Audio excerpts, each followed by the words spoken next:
Hi everyone and welcome to the official Q&A for Being Julian Assange.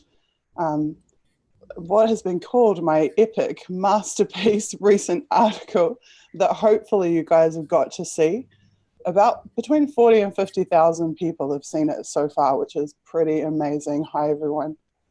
I can see so many people waiting in chat for us. Thank you so much for being here. I am here tonight with my incredible friends, Lea Vos, Editor-in-Chief of Disobedient Media, Hi, everyone. and Kim Dotcom, the incomparable Kim Dotcom.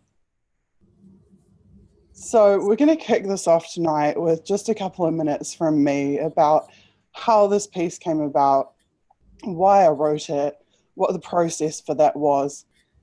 So basically, I have had the feeling for a very, very long time that a piece like this needed to be written because I believe that the narrative needed to shift from this endless criticizing and picking apart of WikiLeaks to some people-powered resolution to work together to actually get Julian out of the situation that he's in the embassy.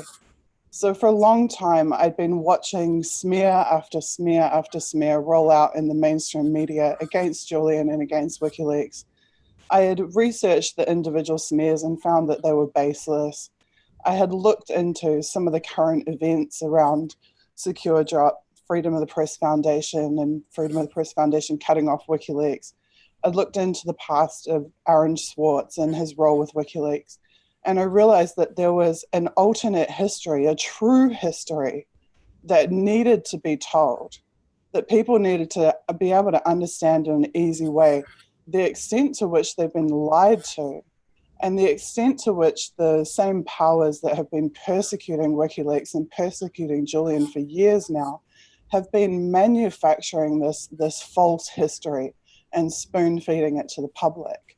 So it was about 2.5 months of straight research before I started writing. And then about 6 weeks of 12 to 20 hour days actually putting the piece together and writing it.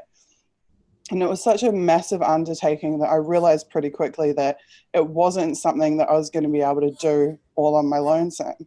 So I was really lucky enough to have an amazingly talented friend, Lea Vos from Disobedient Media, who I could reach out to and ask if she would come on board. And to Elizabeth's credit, she jumped on board this project with zero hesitation, even though it pretty much consumed both of our lives from that point on. So I'm going to have Elizabeth speak for a few minutes about her experience of being a part of writing and editing this article. And then we're going to pass over to Kim. I'd just like to point out to you guys that we have a bunch of awesome people modding in the YouTube chat tonight, and they are compiling all of your questions. So any questions that you have for me or for Elizabeth or for Kim, anything at all you want to ask us, either tag it to the hashtag Being Julian Assange on Twitter or simply ask it in the YouTube chat. Our guys will compile all of those questions. And then about halfway through the program, we will go through, we'll have Joe, our development manager from Internet Party, will come in and be our voice of God and ask us the questions. So thank you guys so much for being here. I can see the coolest comments just streaming one after the other in the chat right now. Thank you all for joining us and for your interest. And let's get started. I'm going to hand over to Elizabeth. Elizabeth, tell us about being Julian Assange from your perspective. Sure. And thank you. And I really want to, first of all, express my gratitude and how honored I felt when you asked me to help you, because I know you're surrounded by wonderful, fantastic, amazing people. So the fact that you even asked me to help you edit that work was an honor, and it really humbled me. When I started working with Suzie on this piece, it was about 8,500 words long. And by the end of it, it was over 22,000 words. And I had the privilege of watching her write this in real time. So we would go through segment by segment. She would write it as I was listening in a live chat. And I would help her edit the word structure, the sentence structure as she wrote, or at the end of the segment. And that took, as Suzie said, it took weeks of us just collaborating. And one of us was always up at 4 in the morning, 6 in the morning, because of the time difference of where we are. we couldn't ever work at a decent, livable time for both of us. So that was an incredible experience. It was totally worth it. And I was truly honored to be a part of it at all. And I learned so much about the history of WikiLeaks, its support for whistleblowers and activists, and the history, the way that history had been altered. Amazed me, because I consider myself somebody who does support WikiLeaks and Julian Assange and the activists that they support, but I didn't have a clue about 90% of the history that I learned just as Suzie wrote this work. It was incredible. So that was a huge takeaway for me, was an education in the history of WikiLeaks, for sure. And I just say, as the article, as the writing of it ground on, and it just got bigger and bigger, I remember us saying to each other, this is going to be 12,000 words. Yeah, and then this is going to be 16,000 words. And then this is going to be 20,000 words. And it really felt like, how long is a piece of string? Because the amount of negative material about WikiLeaks and Julian Assange is just so voluminous that there is really no end to it. And as I mentioned in an interview yesterday, it really did feel like I could have just kept writing for a year. Absolutely. There were a number of discoveries you made as you were writing it. As I was sitting there helping you, editing with you, you found a number of new points that were then included. So. Correct. Yeah. And I really think we could have continued on, except that it was really laborious and it was really exhausting, but it was also really important, and it's turned out to be quite historic. So I'm definitely proud of the effort. Now, here's a little known fact, a very little known fact. Right at the tail end of the editing process, Kim surprised me by jumping on and saying, can I see this thing? I know you're working on it. It's freaking cool. Let me see, let me help. And actually the call to action that we put at the end, Kim actually sat and helped me go through and work on that, because I wanted to know what can we do? What can we give to people to tell them, this is the pathway forward. These are the next steps. And so Kim actually spent like 4 or 5 hours sitting there and just chatting with me and really nutting it out. So I'm so proud and happy that he has joined us tonight. He's been a long-time friend of Julian. Obviously, Kim is someone who's had a huge impact in New Zealand, but also internationally as well. So Kim, thank you so much for being here. I'd really love to hear from you a bit more about your relationship with Julian and WikiLeaks, and why you felt so passionate about this project. Okay.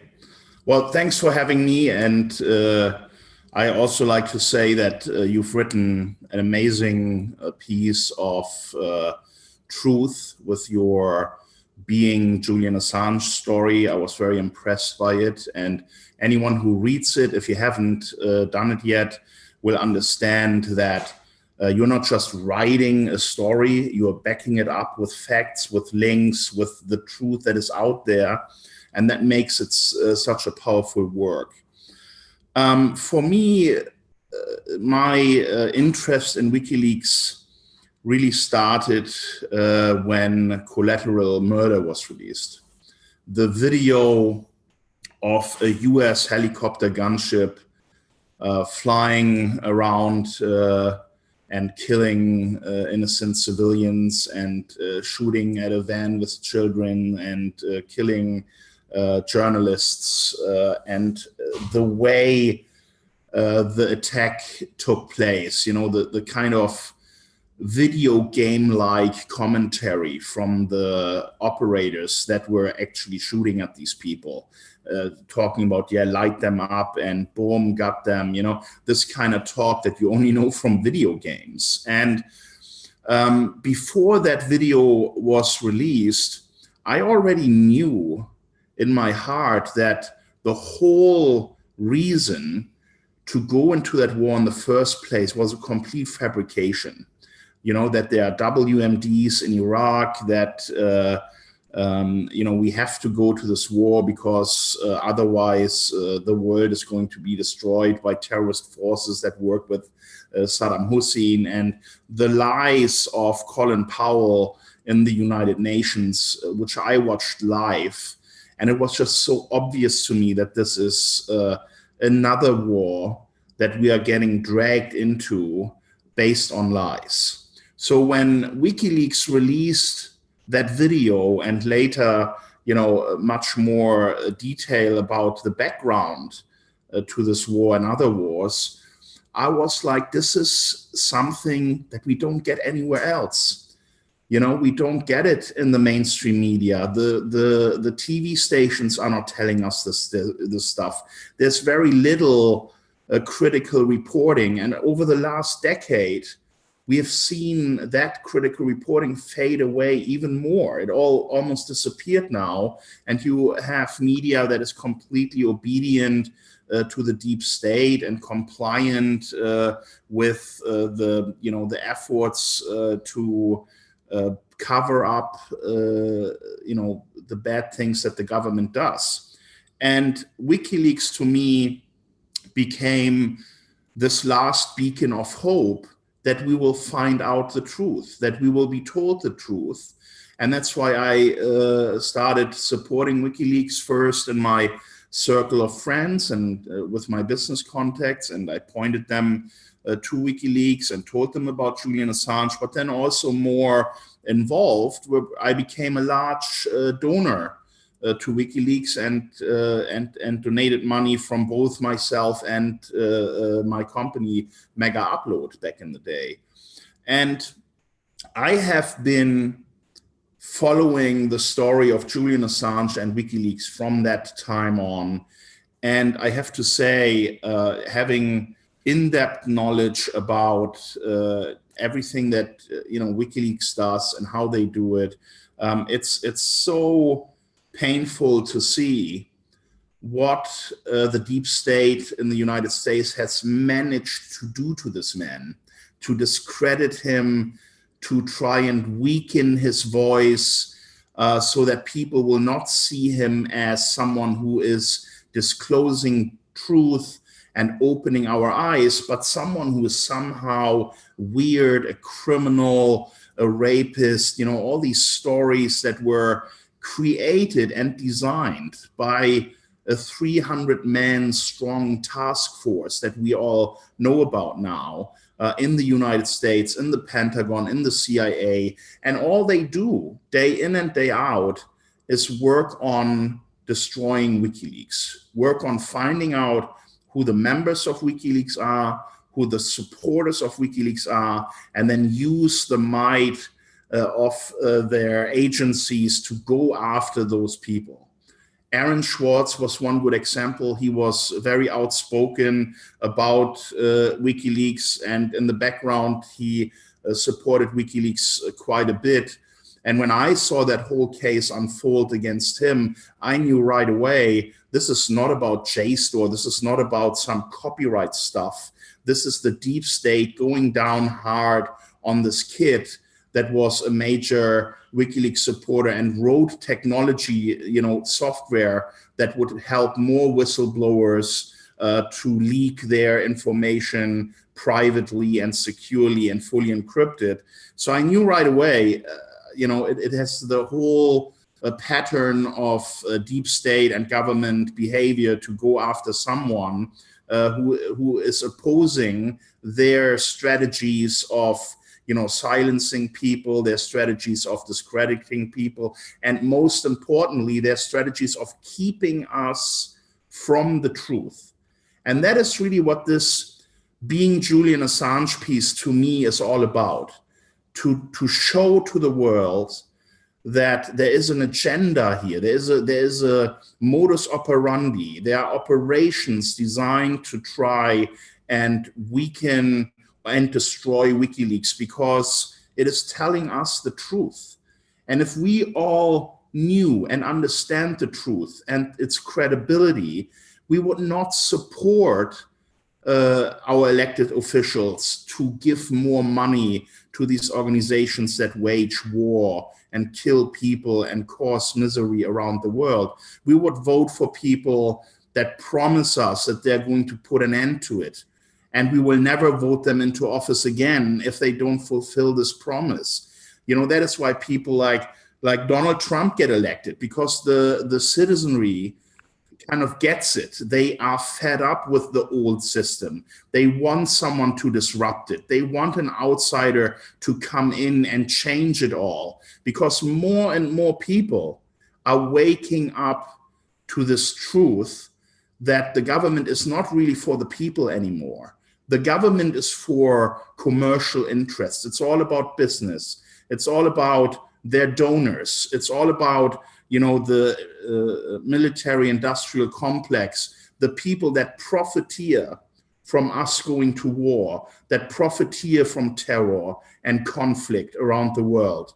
The CIA and the NSA and all these spy agencies, the entire intelligence community is really just a lobbying group for people who want to make money with war. That is what this is all about. And their business is done by murdering millions of people.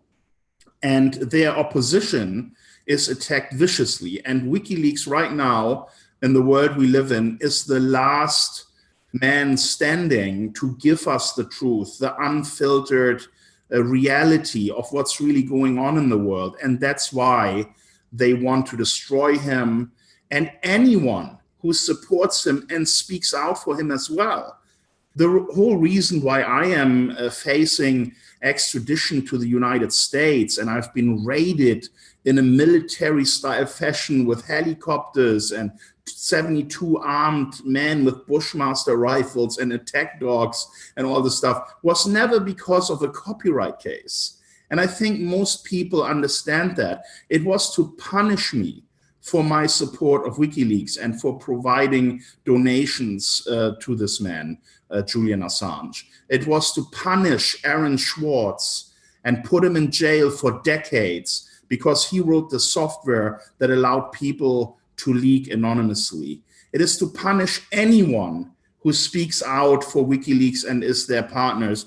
And it's astonishing, really, how Julian Assange has managed for such a long time to stand his ground, to keep reporting the truth to us, to release all these documents, despite all of the attacks, all the hardships, all the danger that his family, his friends, his supporters are put in. He is still there doing his job, and I admire him for that. And to me, he's one of the greatest human beings in history, because if we don't do something about the deep state and their war machine and end all of this, we are going to head with certainty into World War III. And when we are all asking ourselves in some caves a few hundred years from now, looking back at this, how it all happened, we're going to realize that it was the deep state machinery, the military industrial complex, and that we should have listened to WikiLeaks, because they showed us, they told us all along what these people are all about. And that's what I have to say about why I'm supporting WikiLeaks, and I hope that you will join me in supporting WikiLeaks. Yeah, and Suzie wrote in her article so well about the fact that, you know, WikiLeaks is up against the greatest and most powerful forces for evil on the planet. I think that was definitely something she wrote extremely well. And that also brings me to a question I had for you, Kim, which is, how do you think people can help support WikiLeaks and truth tellers and activists that are persecuted by these forces? Well, I mean, the best thing is to utilize the internet. The internet is actually the biggest enemy of the deep state, because it allows us to communicate freely and directly and use tools, you know, to make people aware of things. So if you link to stories like the one that Suzie wrote, and if you speak about it and give her you know, the voice that she needs to educate more people about why Julian Assange is such a controversial figure in the public, and what the reasoning is for the deep state to attack him in this way, with basically a propaganda war against him and WikiLeaks. You know, just tell people, talk about it. You know, the great thing, as crazy as this may sound, with Brexit, with Trump, is the reality that more and more people wake up to this shit. They get it. They may not speak about it over the internet. They may not yet engage in these open discussions, but they are there and they are getting it. and they are saying we know more of this globalism bullshit and no more of these wars, and we now want to have people in power that disrupt the old corrupt system and change something. Now, Trump, unfortunately, is the only kind of agent that has emerged lately that was absolutely not a deep state candidate. I knew it right away from the start. This guy, nobody in the deep state likes him, and they all want to prevent him. And I saw when the mainstream media build up their attack against Trump that he is really not welcome by the deep state. And that's why I supported him, because he's, at least in the beginning, a great disruption that put them on the left foot. And now they are fighting him with, Mueller and all their own investigations to try and bring him down. I supported Trump because he is not one of the people that are in the inner circle of this whole deep state agenda. And, unfortunately, like with every US president in the past, over time, they grind him down, they social engineer him, and they turn him into one of their puppets. That is what they do. That's what they're good at. They fool people. They lie every day. It's their job, and it's sad to see how this hopeful candidate who said he's going to drain the swamp and he's going to change everything is now being played like a puppet by the deep state. It's very obvious, it's very visible. But here's the underlying important good news. The only reason he got into office was because people are tired of the way things are. People are getting it. There's one law for them, one law for us. It's all about the commercial interest, the money. It's not about the people anymore. And this awakening is happening, it's showing itself, and it's only going to grow. And I think over the next decade and two, we're going to see more and more people getting elected that are not the deep state candidates, that are like Trump, where people have hope that he will actually go in there and disrupt the corruption and change things. And it will become increasingly difficult for the deep state to maintain their power within politics. And that is why, and I find this the most incredible development right now in the United States, 25% of the Democratic candidates in this 2018 election are intelligence community members. They are people from the CIA, from the NSA, because the deep state realizes we can no longer rely on our puppets, because the people have been waking up to the fact we now need to put our own people into Congress and the Senate and take over power that way. And, this is an act of desperation. That is how I see it. And they realize that their power is fading, that they are getting more and more exposed, and that ultimately they might completely be destroyed because of people that understand what's going on. And one of the big motors that is driving this is WikiLeaks and Julian Assange, and everyone should support this guy 100%. Absolutely. And another aspect to adding to what you were saying about the CIA running for office as Democrats all across the country is that not only are they running for office, but as a number of really great independent media has pointed out, they're also in the media. The CIA is infiltrated and is openly now in the media. So they don't even just run, for office, they're reporting on themselves as well. So. Yeah. Well, Suzie has tweeted a very telling, beautiful confession of a major mainstream media journalist who said that he became a non-official agent for the CIA, and he has described the way in which he was hired and in which the stories that he wrote and posted were basically written for him, and how he became a tool of the deep state. And, once you have knowledge like this and it's out there, you begin to realize that the greater public begins to realize that what's happening here is that the CIA is infiltrating our mainstream media and has thousands of people on their payroll around the world that are reporting the stories that they want people to see, you know? And it is quite telling when the good thing, you know, a lot of people ask me, how could you support Trump? You are fucking nuts, right?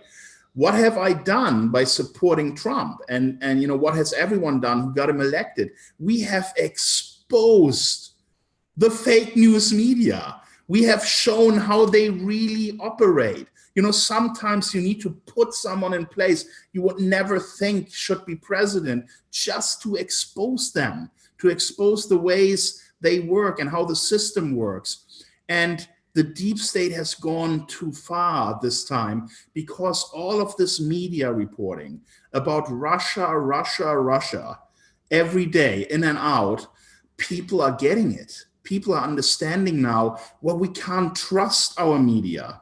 And that is what gives rise to other alternative media organizations now. So to everyone who hates Trump and the fact that I supported Trump, it also opens the eyes of a lot of people. And that is really the greatest achievement of Trump's election, is that everyone now understands you cannot trust the media.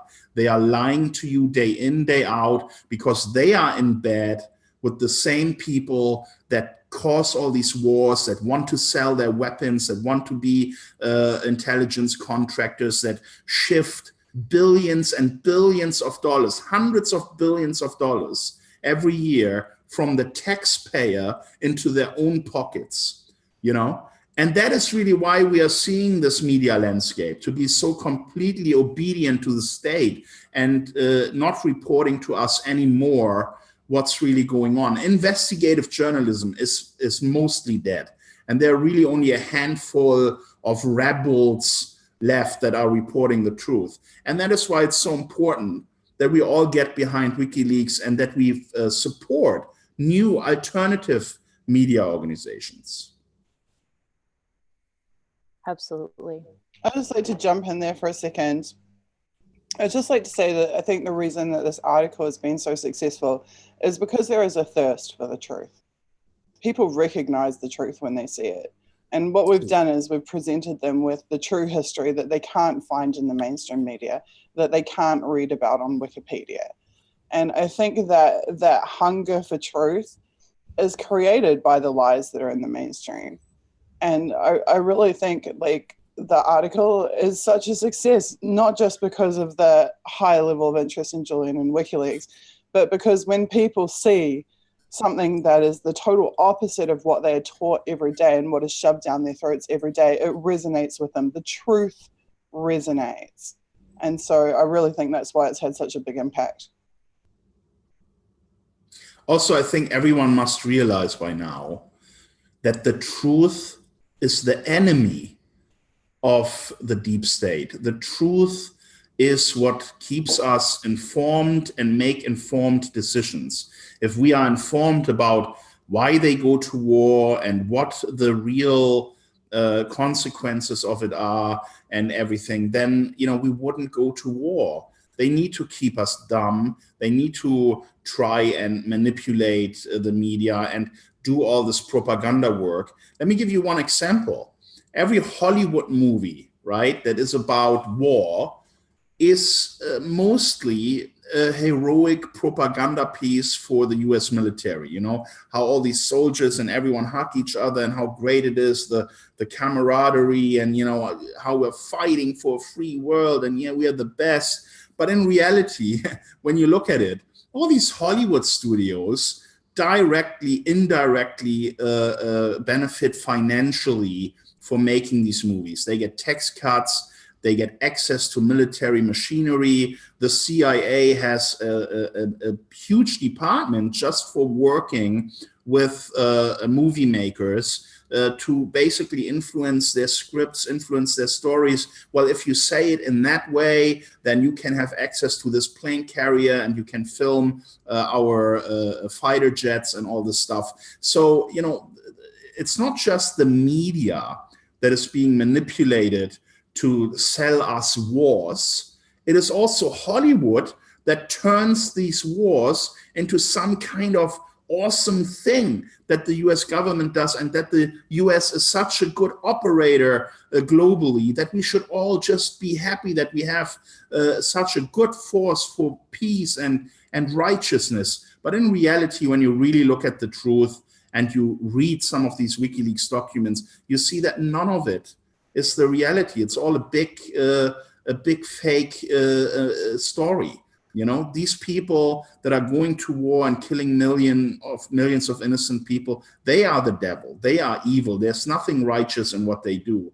But they are very sophisticated in lying to us. They have really mastered the way of manipulating the information that we get, how we get it, how we consume it, and to make us feel like, yeah, it's okay. You know, what they're doing is just for the good. I don't need my privacy. Come on, I'm doing nothing wrong. They can spy on all of us, you know, and the reason why you think that way is because they have manipulated you over decades with their propaganda in a very sophisticated way. And WikiLeaks has none of that. You know, WikiLeaks is just telling you how it is with their own words, their own documents. You know, it doesn't get more powerful than that.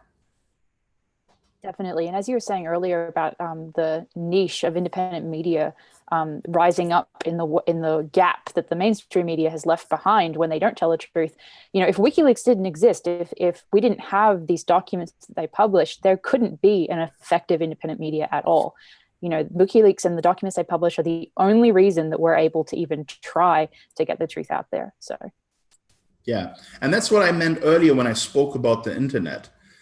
The deep state hates the internet because it is hard to control. It is very difficult to censor and to influence, you know. And with the mainstream media, it's one channel out on the ether, on TV, boom. They can easily manipulate that, but they can't easily manipulate what's happening on the internet. And that's why this whole new generation of true news reporting has now triggered, out of fear, a real warfare against websites and against you know, internet operations that are telling you the truth.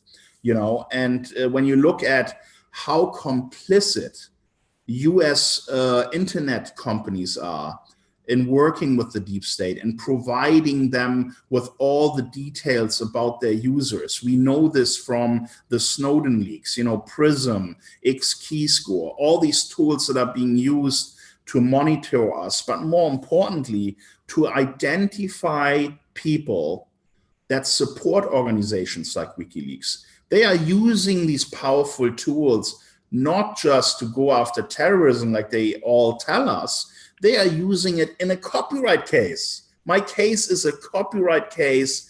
A civil case was never a criminal case. Under New Zealand law, there is no crime of online piracy. Yet they managed to pull off this enormous raid and to vilify me and to call me the largest pirate on the planet. And the reason for that is because my group of companies controlled 4% of global internet traffic. My sites were rising and growing. We had 50 million unique users every day. And they knew that I'm a WikiLeaks supporter and that I'm using my reach to get the WikiLeaks message out there. You know, of course they had to destroy me. The copyright case is just, you know, a front. What's really happening here is that they don't want to have the internet on the side of WikiLeaks, the internet really being about the truth. You know, they need to control that. They need to, and they're struggling really hard. And that's the beauty of the internet, you know, because like you said before, when we see the truth and it's right in front of us with evidence, with their own words. We can't be fooled anymore. We get it. And then we watch the Washington Post or the New York Times release an article that is trying to tell us the complete opposite of what we have just seen to be the truth. And that's when they lose, and that's why it is so important that we support WikiLeaks, we support these stories that are out there that actually work with the essence, the truth that WikiLeaks provides. Because like I said, all that WikiLeaks does, it takes documents and communications of the government and puts them out there for everyone to see. So it's not even WikiLeaks writing any kind of biased story. It's just them beating the deep state with their own crimes, their own words. And that's what makes it so powerful. And this internet, we need to cherish it. We need to protect it. Internet freedom is so important because it's the last thing that is standing between the people and the controlled media and the deep state. If we lose the internet and if we allow them to censor the internet, then we lose our last hope to end this vicious circle of wars for profit. We end our chance to, take down and expose the people that are being criminals and undermining our basic human rights, like our right to privacy. So that's why I'm an internet freedom fighter, and that is why I support WikiLeaks. I'd just like to add to that there's a difference between internet freedom fighters like Kim and like Julian and like Snowden and like many others, and the deep state's version of internet freedom. So that was something that we looked into quite extensively in the article, was where the money is coming from for some of the large activism organizations that profess to care about internet freedom. I would suggest having a read of the article. My Twitter is at Suzie3D, SUZI number 3D, and my pinned tweet has the link to the article. There's really too much content relating to it for me to regurgitate here in the Q&A, but there is some pretty amazing revelations about ex-Obama White House people, Verizon vice presidents, and God knows who else, people from the World Economic Forum, all being inserted into the very top echelons of organizations which promote internet freedom. So the deep state knows full well that the people have an interest in internet freedom, and they're trying to use money and power to shape it and to shape the future of the internet to their own vision and not in our best interest. So be aware of that and understand that that's part of what we're fighting against. Also, one important thing that I like to point out, the deep state understands the importance of social media and understands how important these tech companies are. So they have made a great effort during the Obama presidency to bring all the major players to the table. Twitter, Facebook, Google, Microsoft, they are all frequent visitors to the White House under Obama. They have been social engineered. They have been given, the CEOs of these companies have been given access to information. They have been invited to visit some of these US government facilities. Google is writing code for the CIA and the NSA to more efficiently search our privacy data, and all these companies, these large US tech companies, they are now in bed with the deep state, and they love it because what do they get in return? They get more power. Their businesses are less scrutinized. They get away with more stuff where the government would usually say, long time ago, well, maybe that's not really appropriate that you sell this user data to all these companies. And at the same time, they are at the table with the most powerful people in the world. It makes them feel powerful. It makes them feel like we are part of something bigger. We are insiders now. And when you look at the behavior of some of these tech CEOs, how openly biased they were in trying to get Hillary Clinton elected, how Twitter is now censoring conservative voices on their platform, and is basically wiping out thousands of Twitter accounts that are pointing us in the right direction. It just shows you that the internet is under threat, and we need to do more to protect it.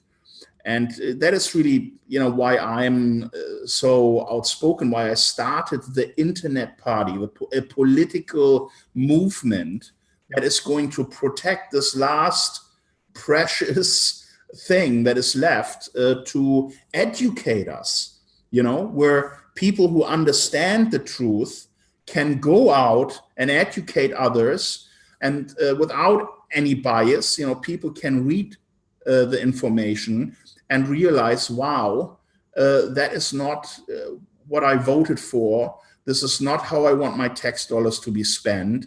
And the next time around, I'm going with someone who actually, promises me that he's going to put an end to it. And this is why Trump won. Trump didn't win because, he is a celebrity and he has made billions of dollars. He won primarily because most Americans are fed up with a corrupt system that, to one degree or another, most people don't know all the details, but they can feel, they can sense that they are getting ripped off, that the corporate power, the top 1% of Americans, are running the show, and they have less money every year after year. They have to grind harder, work harder to even make a living. There's no proper health care. The education system is failing. Like, everything that is for the people is suffering because of the greed and the warmongering of the 1%. And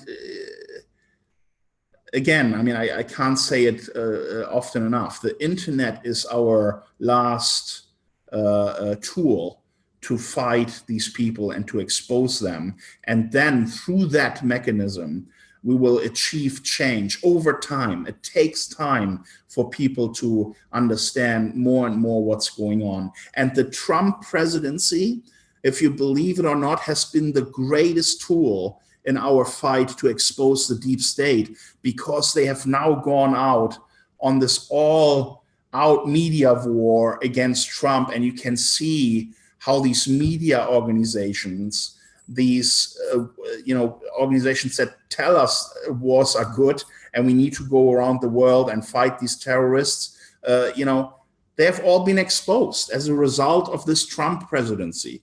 And of course, Trump itself, will probably not deliver any of the promises that he made. There was no draining of the swamp at all, but the messaging of him and the promise and the fact that he got elected got the deep state up in arms, exposing themselves, exposing their power and their tools and how they operate. And now more people know what's going on. And election after election, it will be harder and harder for them to have a puppet candidate, have puppet politicians, because, the people are telling them, we are not going to vote for you if you support this corrupt system. And that is really the good thing about the Trump presidency for me. It's a hack. It's a fucking hack. That's what it is. There's anyone, Good word. that would recognize it, it would be you, sure, Kim, for sure. Okay, I know we have hundreds of questions literally waiting for us. And thank you so much to our amazing team of people who are modding the chats and compiling all the questions. I'd like to invite Joe Booth. Joe Booth is an integral part of the Internet Party of New Zealand. He is our development manager, runs all of our tech systems, and is just an all-round amazing human being. Joe, can you hear me? I can hear you, certainly. And good to see you all. And it's been a fabulous time so far. And as you said, yes, there's been hundreds and hundreds of messages in the chat and lots of people talking about these topics and asking questions. So I've gone through a number of questions and we've sorted them into a few categories. And I think there's some themes there. One, I suppose, that was asked by several people is there a way of helping Julian Assange, of ensuring his freedom? How can we get Julian out of there? Can we do a tweet storm? Can we help in some way? And what's a tangible with it? I think people have read the article and are keen to get moving and do something. So this is probably for you, Suzie, but what can they do? Okay, so I have a very easy reply to that. That is going to work for everyone. Real simple, right? When you hang out with your friends the next time, you know, and you chat about the latest video games or the latest movie or whatever, also talk about WikiLeaks. Just make it part of your conversation with your friends, with your family.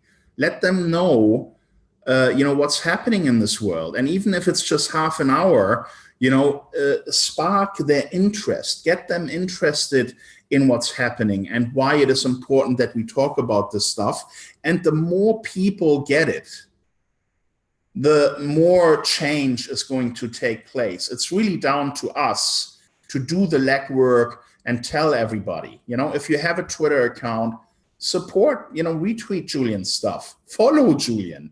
You know, Julian is the biggest guardian of world peace. He deserves the Nobel Peace Prize, but he only has 740,000 followers, and Twitter doesn't even give him a tick to recognize him for his importance in our history already, you know?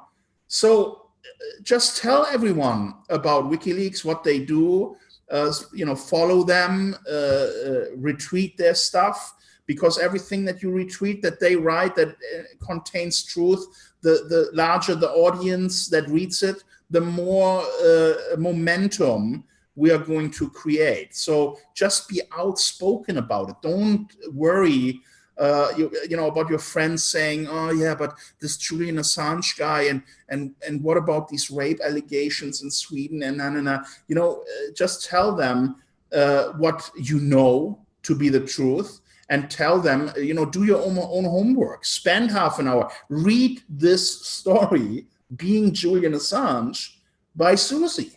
You know, and more stories that she's going to write, for example, about what the deep state really is. You know, be involved, be active, even if you don't know all the details. Just tell people, you know, use your brain and do your own research and read your own stuff. Don't eat this piecemeal fake news bullshit that the mainstream media is giving us for their own interests to serve the 1%, you know? That is how you can help WikiLeaks the most. Extend the number of people that knows the truth, and by that, we're going to win. I'll add a couple of things to that. Sorry, Joe. Okay, so first of all, I am a firm believer in diversity of tactics, and diversity of tactics wins. So what that means is I want you to do everything, not just one thing.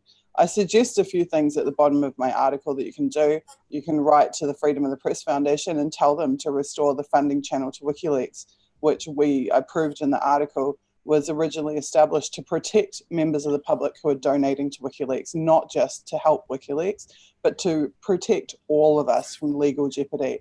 So that's one very basic thing that you could do to help. Simply send an email to Freedom of the Press and tell them that that funding channel needs to be restored. But there are some other suggestions in my article. But what I really want you guys to do is to show some initiative. It's actually not beneficial for us to have a centralized organization that can be infiltrated or messed with or sabotaged. It's far more powerful if people all around the world take action on their own initiatives and on their own ideas. So petition your MPs, have marches, have vigils, spread information far and wide, donate to WikiLeaks, donate to Courage Found, follow not just WikiLeaks, but all of the whistleblowers who WikiLeaks supports. Just come up with do banner drops, do light projections on buildings, do guerrilla stickering. I've got friends in Auckland who used to do an amazing job of creating stickers and just plastering the city with stickers. There's really like simple, cheap things that you can do that give really high visibility. Just really the major crux of my article is that the entire world media has been encouraging us to sit around and argue about Julian's tweets, who Julian did or didn't talk to, what he did or didn't say, what he did or didn't tweet. And in the meantime, 18 months ago, his medical reports from his doctors warned us clearly that he is at mortal risk from his arbitrary detention, that there are serious physiological implications for the conditions that he's been living under. So what is more important, who he did or didn't tweet, what he does or doesn't think about XYZ issue, or the fact that we actually could lose him, that he actually could die? It's time to take it seriously and to understand that these silly ideological issues are a tool to divide us. They've been used for generations to divide people, to undermine the ability of people to amass and enforce the will of the people, to make the governments do what we want. So it is time to use every tactic that you can think of, take every action that you can think of to support WikiLeaks and to demand freedom for Julian Assange. I personally have the dream, as many people do, of 10,000 people converging upon the Ecuadorian embassy. That will happen of natural causes if we raise enough awareness, if we create enough impetus for freedom for Julian, if we demand it from the governments, if we keep those governments under consistent pressure, they will eventually be forced to relent and he will be able to fly to his freedom in Ecuador.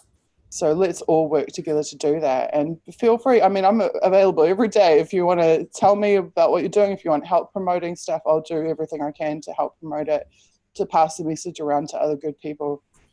But just take whatever action you can on your own initiative to support WikiLeaks and to free Julian Assange. Yeah, totally. And one of the questions, I suppose, along those lines is, do you think that WikiLeaks would be supported more if Julian Assange wasn't at the head of it? Do you think there's this negative association that comes with Julian that is being associated with WikiLeaks and vice versa? I like to answer that, if I may. Go for it, Kim. Yeah, sure. WikiLeaks needs to be run by Julian Assange, because Julian Assange is, as a human being, the best example of the suffering that the state will put you under if you tell the truth about their crimes, if you expose them. You know, everything that Julian has been through is such a powerful journey and example for the world to see how states will go and ruin and destroy a person's reputation, lock them up in the way they have, and play ball with this guy who is just one man. You know, all these governments, Sweden, UK, the United States, working all together in concert, undermining their own judiciaries, abusing their own laws, disrespecting United Nations rulings. You know, I'm grateful that it is Julian Assange and his suffering that he is going through is really exposing what's happening here. It's incredible that all of this is happening to him, and it would happen to anyone in his place. And I don't think anyone else would have the courage that Julian has shown over the last 10 years, standing his ground, doing what he believes in. For him, it's not about money. It's not about power. It's all about educating the world about the crimes that the government commits with our tax dollars, and how they lie about it to us, to our face, how they infiltrate the media and even activist organizations to fool us. And, you know, there is no one better than Julian Assange to carry that forward. And the more they harm him, the more powerful he will become. It is almost, you know, his suffering is going to be recognized, and is going to, you know, if God forbid, these people kill him, or he dies in the embassy because he could not have the medical care that he deserves, and his human rights have been spit on, and that is how he vanishes, it is going to unleash a shitstorm on the deep state that they have never seen. They are completely underestimating the situation. What they are putting Julian through is making him more powerful. And that's why he needs to stay at the top of WikiLeaks and be our president-in-chief for telling the truth. Yeah, and I think that question starts in the wrong place, because I think, as Kim said, anyone who leads WikiLeaks will be attacked by the deep state and will be turned into a pariah by their efforts. So that I don't think that you can separate the deep state efforts from whoever leads WikiLeaks. So. I was going to say exactly the same thing as the two of you, except I was going to give just a little bit of historical context. Julian has let on in the long distant past that he deliberately made himself a lightning rod, and he made himself a lightning rod to protect other people who are within the organization. And that is what has led to the situation. And if you look at what Julian has done for other people, for many other journalists and whistleblowers, you understand where he's coming from and why he did that. Why he took that cross upon his shoulders. It reminds me actually in many ways of what Snowden did as well. Julian loves to protect other people. He has empathy inside him for other people, and he is prepared to stand up and take the hits himself so that other people don't have to. And that's precisely why we need to stick our heads above the parapet and take some hits for him.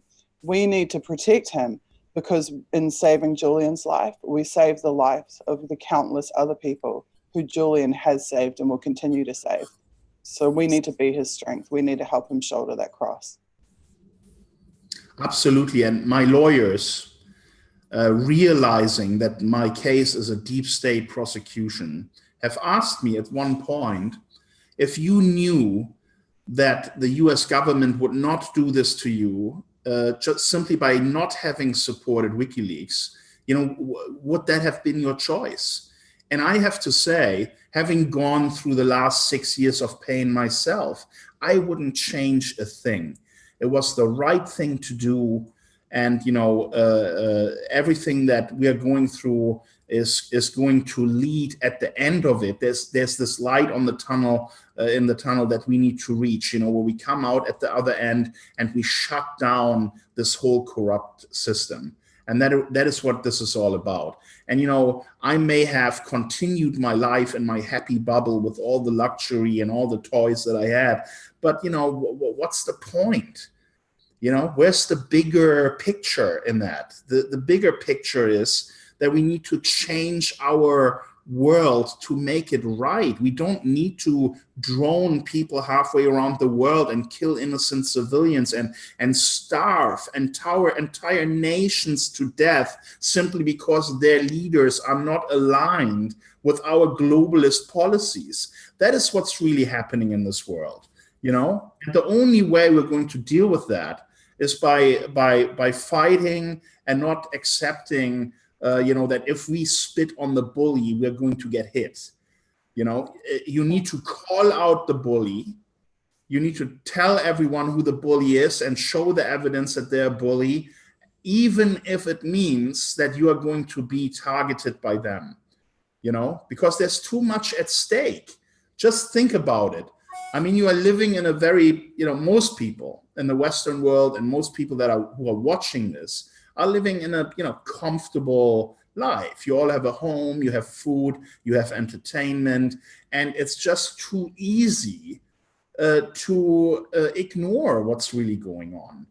But we are heading into the darkest times of modern civilization. If we allow this to continue, we will have a surveillance state like you can't even imagine. What's happening now is nothing compared to what they're going to do to us in 50 years, to our children. There will be no way for us to speak out anymore. By that time, we might have already had World War III. We're heading into a direction that is a complete destruction of the way of life that we know today and the freedoms that we have been fighting for. You know, it's all being undermined by the greed of the 1% that profiteer from wars. It's as simple as that. Yeah, and I think that brings up an amazing point. And it goes back to what Suzie was saying about how people can help WikiLeaks, you know, taking the initiative. I think one of the biggest barriers to doing exactly that is that people don't feel empowered. They've been sitting on the sidelines for so long, having disinformation shoved at them from the media. They have to individually, everybody who's watching has to realize that they can make a real impact and a real difference by doing what Suzie said. And I feel like there is this awakening that people get, like, oh, if I go out and put that sticker on the wall somewhere, that will make a difference. And if they don't understand that, that hopelessness can really sink in and people just feel depressed and powerless, but they're not, and they have to understand that. Some great points. One of the questions, I suppose, along that lines was, how can we unite when greed is one of the main factors behind this domination? You know, how do we free ourselves? How do we build a better society? And I suppose one of the questions for Kim is it possible to take down the deep state? Absolutely possible. Can we win this fight? Absolutely possible, and it's already happening. More and more people are getting aware. It's like I said, most people will not understand this, but getting Trump elected was a very powerful strategic move to expose the deep state and how far they are willing to go to attack a candidate and later a president that they didn't agree with. They wanted Hillary to win because Hillary was allowing them to continue, was going to allow them to continue what they're doing. She was part of this whole machine. She knows the inner workings and accepts it. Trump, on the other hand, was a complete alien substance that came into this whole play. And, you know, the reaction to Trump was an allergic reaction by the deep state. And by reacting in this way, they have completely exposed themselves and they have shown their face and their power, how they control the media. You know, that is why this is so great. This is our backdoor. You know how they put backdoors in all of our phones? This is our Trojan horse to expose the deep state. And what have we achieved? Millions and millions of more people now know what's going on, you know? The media in the United States has completely lost all of its credibility. The viewer numbers of, you know, CNN and stations like that are completely tanking. From last year, the same time to now, 30% less viewers. It's because people are awakening to the bullshit that is going on. And in that new development, you know, you will see more attention being put on alternative media, on media that has a track record of reporting the truth, on WikiLeaks, on Democracy Now, on, you know, disobedient media, you call it. I mean, there are so many examples out there that are now slowly growing and taking over. So don't think that we can't beat them. We are already doing it, okay? And at the end of the day, even though we are all living in a fake democracy, legally, it's still a democracy. And our votes is what puts these people in power. And that's why they are scared now. They put their own CIA operatives into the political parties to get them elected because they realize that there is an awakening taking place here. And that is where our power is in the end. The more people know about this, the more worried they have to be that their candidates are not coming in. And now, all of a sudden, we will see a candidate somewhere from left field coming and saying, you know what, if you vote for me, I'll destroy the deep state. I'll do everything in my power. Like John F. Kennedy said, we need to shatter the CIA into 1,000 pieces. They are not really an organization for good. And then they killed him, okay? We need more people to be aware of what's going on, and that's currently happening. And then we're going to use the democracy, the fake democracy that they provided us with, and all the laws that protect it, we are using that to destroy them. We're going to vote for people who say, fuck the CIA, they've done nothing good. Terrorism only really exists because of US foreign policy. It's the CIA in the first place that created this whole problem with all of their wars and interfering everywhere around the world and thinking the Middle East is a nice little war place to have their proxy wars against Russia and everybody else. You know, it's bullshit, and it needs to end, and more people are getting it. So I wouldn't think for a moment that we can't beat them. We are absolutely on the path of doing it, and the movement is just getting stronger.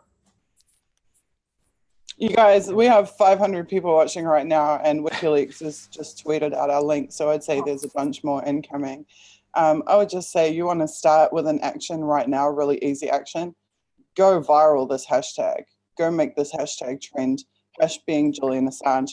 If you can type that in on Twitter, you're going to see dozens and dozens of amazing quotes from the speakers here tonight. And just retweet the hell out of it. Send your own tweets to the hashtag. Make this hashtag trend. That's a very easy, very fast way to piss off the deep state. Absolutely. The public is becoming the mass journalists, the media now. We are all becoming journalists, not just people that are working in independent media, but every single person who retweets WikiLeaks or this link or the hashtag, they're all empowering themselves to fight that war that you guys are talking about. And also, it's important. It's important for everyone to understand that, you know, most people are not outspoken and courageous like us spreading the message, but they are getting it. They are reading these things. They are watching, they are getting it. They might not engage, but they are there, and their numbers are growing. And in the future, it will be increasingly difficult, more and more difficult for the deep state to install puppets that will allow them to continue with what they are doing. And that is a trend that they will not be able to stop. Absolutely. I'll just say, this is, people look at me and call me an investigative journalist or whatever. I just started out as a regular member of the public who saw that the mainstream media was not talking about the issues that me and my friends cared about. We're not covering our actions or our events. So we learned that we had to do it ourselves. You guys are in exactly the same shoes. Every single one of you can be a citizen journalist just by spreading information, just by writing blog posts. If you can't see your messages being represented in the media sphere, create them and circle them yourselves, you know, put them out there yourselves, amplify them yourselves. You can do this totally, and especially creating media in support of WikiLeaks. Write blog posts about your feelings about WikiLeaks and share them with your friends. Create media, create memes. Memes are awesome, people love them. You know, you guys use your creativity.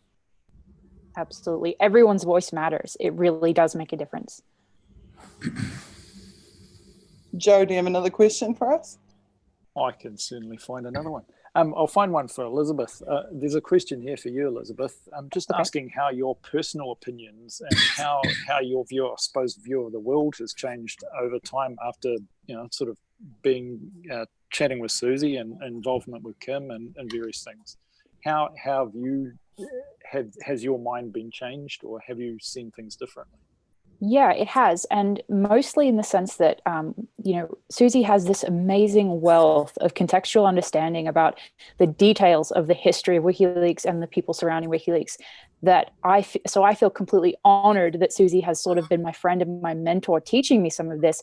And editing her article was a huge learning experience. It really opened my eyes to how much, even as a supporter, how little I knew, how much I had missed out on and didn't realize I missed out on. So kind of waking up to your own ignorance can be a really, good thing sometimes. And I really appreciate that things have just fallen together with Suzie and I, where we collaborate on Decipher You. We worked on this article together. I've learned an immense amount, just incredible amount of information. So I'm really thankful for that. And my awakening, as Kim mentioned earlier, that his awakening sort of was the Iraq War and seeing the WMD narrative being pushed, and he knew it was false. Well, my awakening in that sense was the 2016 election. That's what inspired me to, take my own voice and start becoming the media that, because as Kim said, the election showed us how off the media was when they were days before the election saying that Hillary would win by a landslide. It was just so clearly lying that's where I thought, well, if they're lying this much, then somebody needs to say what's really going on. And I saw that WikiLeaks was giving us the truth, but that the mainstream media was literally on CNN telling us that we shouldn't read the WikiLeaks emails, that they were illegal to view. So that's where, my friends and I stepped up and we created Disobedient Media. But without WikiLeaks, that never would have happened. No way. So. Yeah. And a question, I suppose, along that line about the election was about the Russian hysteria. Was it created so that the government, through legislation, they could start to take further control of elections? There was reference to recent legislation. I'm not sure if you're to play that, but talking about whether this sort of whole play on Russian hysteria was created to, mean we could lock out our democratic efforts. Yeah, let me answer that, and in very simple terms. The deep state is a business. It's a business operation, okay? The Russia department of the deep state is a significant percentage of their business. Imagine if all of a sudden relations with Russia were friendly and we are at peace and we are cooperating and everything is happy. That means that this large department has to shut down or has to significantly be reduced in its numbers, which ultimately means a significant budget cut for the deep state. And obviously they don't want that. Anything that interferes with their size and the power that they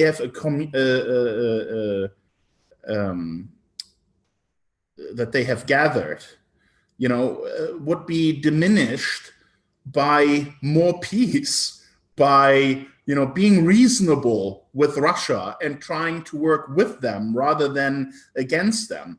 It's completely against the interests of the deep state, which is a business, to shut down one of its largest business departments.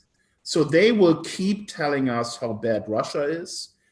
It's really a requirement for the military to have increased spending, to grow the military, because if you don't have enemies, there's no money to be made with building new plane carriers and new planes and bombs and rockets. You see, that's why the whole idea between, about peace with Russia is the main talking point of the media now, where they are telling us Russia is bad, Russia hacked our elections, which is a complete lie, complete bullshit. Russia wants to, destroy our way of life, and they are really a big enemy, and look what they're doing around the world. And then, the funniest thing is they talk about election meddling. The US government criticizing election meddling, when that's what they have done for decades in every country that wasn't aligned to their bullying. Any country that isn't kissing the feet of the US empire has their elections meddled with, and here they are. Oh my God, they meddled with our election. What a bullshit. All right. And, it's really important that people understand peace with Russia would be hurting deep state business. And that's why they can't be peace with Russia. That is the only reason. It's business. And there was election meddling in the 2016 presidential race, but it was on the part of the Democratic National Committee against Bernie Sanders. And the Russian narrative really does help them deflect from that and the evidence of it that WikiLeaks published. So, and it is that very corrupt meddling with the fair process in the DNC that has led to the information being released from DNC servers. It is not Russia that hacked the DNC. It is their very own conduct that an individual was so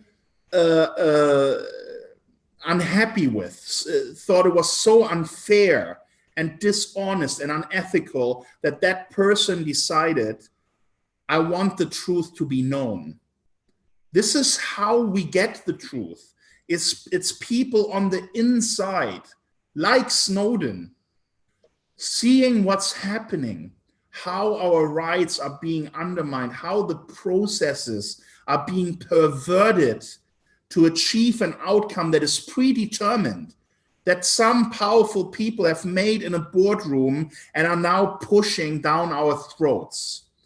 You know, and it is sad that Hillary Clinton is still seen by quite a large number of people in the US as a clean operator. She is a complete fraud, a criminal scum. And I'm really happy, even though it's really a tiny, tiny, tiny role that I played, but I'm really happy that I was a part of stopping her from becoming president. And I'm really proud of WikiLeaks for having had their part in stopping that crazy bitch becoming president. Excuse my language. She is a bitch. Well, as somebody who watched her steal the primary nomination from Bernie Sanders, I completely agree with you. So, if we can just go off topic for a sec, I just want to make a quick note there about the NSA.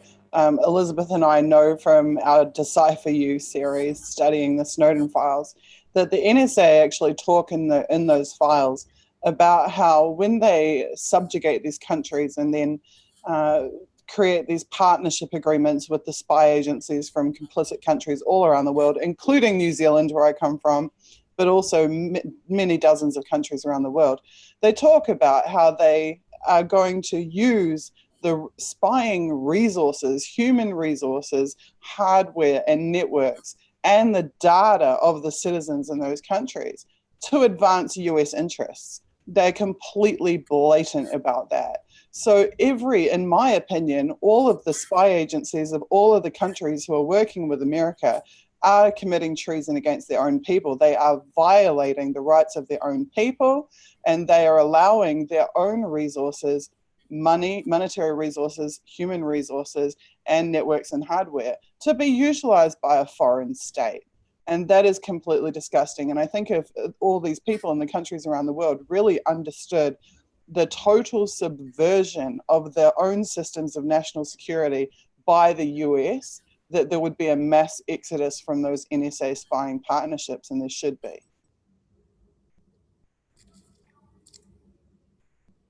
Kim, I would think you would have 2 cents to put in about that. I know. Also, just think about how much we have achieved in the last decade. You know, let's not just talk about the frustrating stuff. Let's talk about the good stuff for a moment. We have completely exposed the deep state spying on the world population, thanks to Edward Snowden. We have completely exposed the backdoors that the CIA and the NSA have installed into all of our products that we use, from mobile phones to computers to televisions, you name it. The whole world is aware about this now. We have completely exposed how political corruption is taking place with the example of the DNC, to push the candidate that is really the deep state candidate. We have exposed how dirty the US media is, which actually is owned by billionaire shareholders that are in bed with the deep states, because what they want is a protection of their assets, They want to make sure that people will be in power that are part of their circle, protecting them, giving them more benefits, more money, because they are greedy fucks and all they can think about is making more money. And also, what we have exposed and what we continue to expose all the time is how they are rigging elections around the world, how they are acting. For example, let's talk about this Russia narrative. When you really think about it and you look at the evidence, it all started with an idea in the Clinton campaign to create this dossier against Trump, that he could be influenced by Russia because, you know, he had sex with Russian prostitutes and all this stuff. They created the narrative while they were campaigning against Donald Trump. But at the same time, and now get this incredible mindfuck that they have played on the American people. At the same time, Hillary Clinton wanted Trump to be the Republican candidate and was pushing their media contacts to help Trump rise within the Republican competition so that they can later use this dossier to try and crush him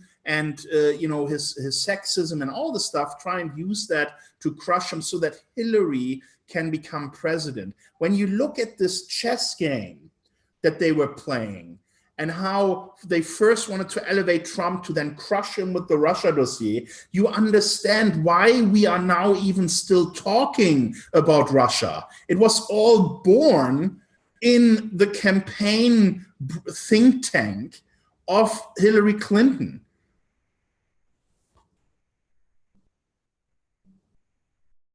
Guys, I'm just watching you completely blow up the hashtag and it's awesome. I have retweeted so many people, probably like hundreds of tweets now, that you can pretty much guarantee my account is going to be Twitter jailed any second for sending too many retweets in a short time. So I'm going to ask everyone else, you're going to have to pick it up for me, okay? Send as many tweets as you can to that hashtag and go down and retweet everybody else who's putting amazing thoughts and quotes and information. I see Somerset Bean, who's been doing graphics for WikiLeaks for years, who also did the graphics for my article actually, as well as for this event, is there pumping out infographics about Julian's situation, about WikiLeaks. So please amplify them, steal the graphics. Somerset Bean is totally happy for you to steal his graphics and propagate them all over the net, put them on other platforms, anywhere you can think of, send them to your friends, post them anywhere you can.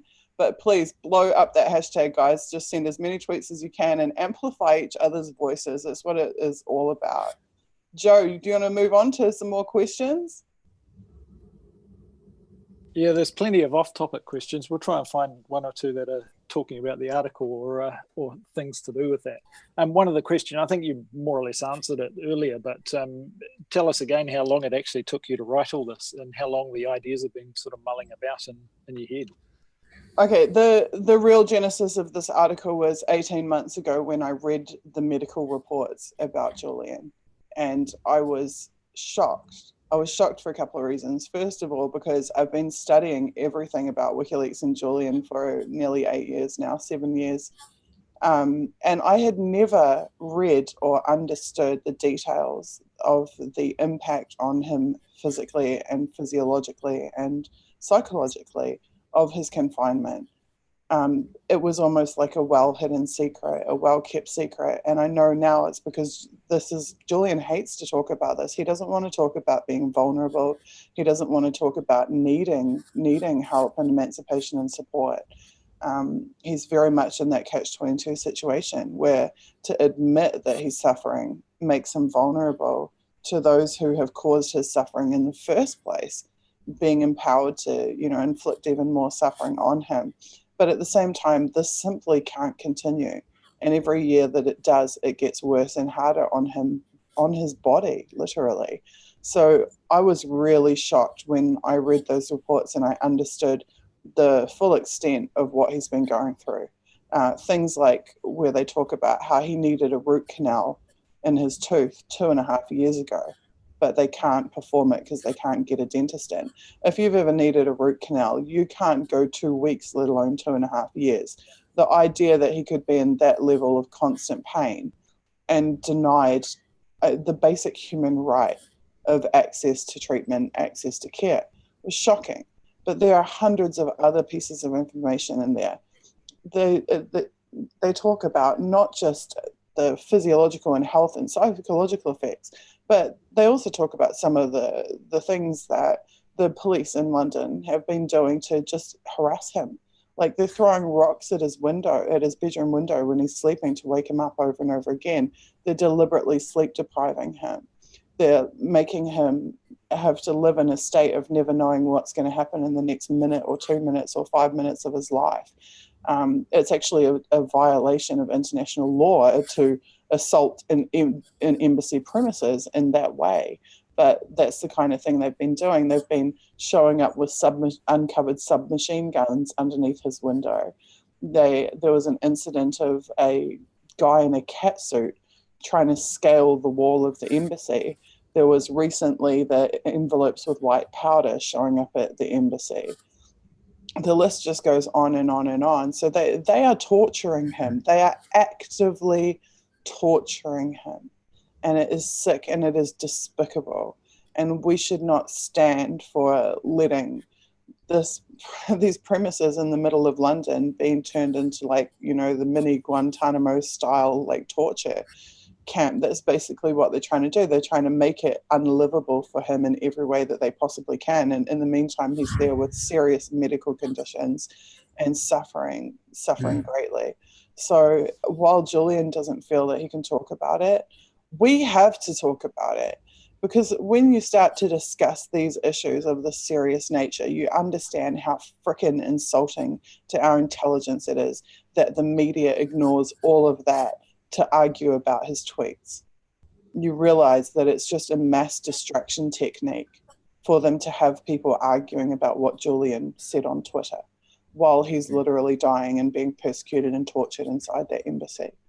So another important point, Suzie, what adds to the disgusting nature of this torture that you've just described is that the deep state is shopping for the judges in our judiciary that are going to just brush this off and not do anything to help Julian, completely ignoring the law, like this judge recently in Great Britain, who was basically joking about Julian's health conditions and was minimizing them and not considering them as serious. And then we find out after her judgment that her husband is working with the former head of MI6 in the intelligence community.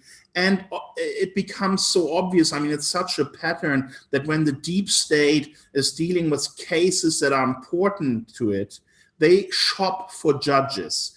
They find ways to get judges on cases so that it looks like they are winning in court, and Julian shouldn't have his human rights respected, and that completely perverts the course of justice and the judiciary systems in sophisticated democracies like Great Britain. I mean, it's one of the things that I think British people are proud of, is that they have a judiciary that has a history of being human rights defenders, and here they are.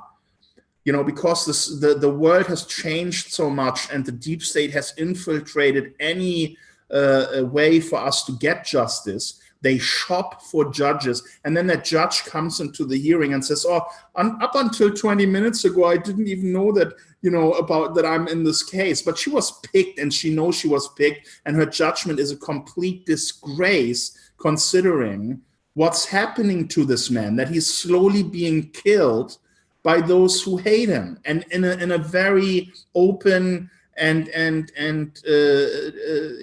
a way that we can all see.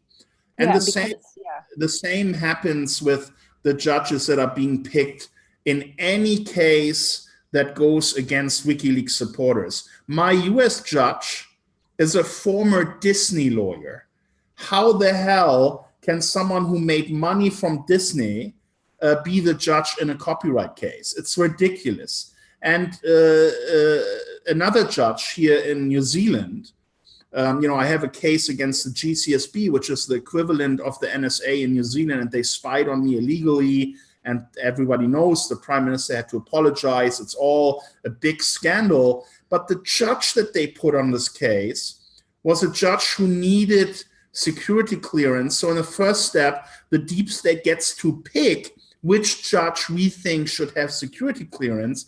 And then in a second step, between hearing my case and ruling against me, in the middle, he gets promoted to the Court of Appeal. The very person that I'm litigating against, the Attorney General of New Zealand, between hearing about the GCSB spying and making his ruling, gets promoted by the Attorney General into a higher position. This is how perverse it has become, how the deep state is completely lawless.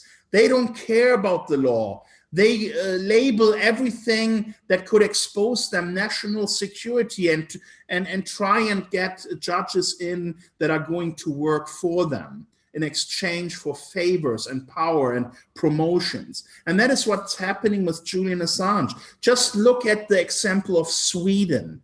That completely corrupt bitch prosecutor who was running this case against Julian when there was the only thing that ever existed was consensual sex between him and these Swedish women. There was no rape. Anyone who actually looked at the case could see it as clear as day. Yet for 6 years or 5.5 years, they kept this whole story up that they can only interview him in Sweden, and that's why he needs to get extradited and all this shit. And they're doing it because they are obedient to the United States.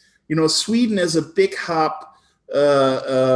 close to Russia, spying on Russia, providing signal intelligence to the United States. They have been in bed with the US deep state for the longest time. That's why North Korea is having their meeting with Trump in Sweden, because the US trusts Sweden.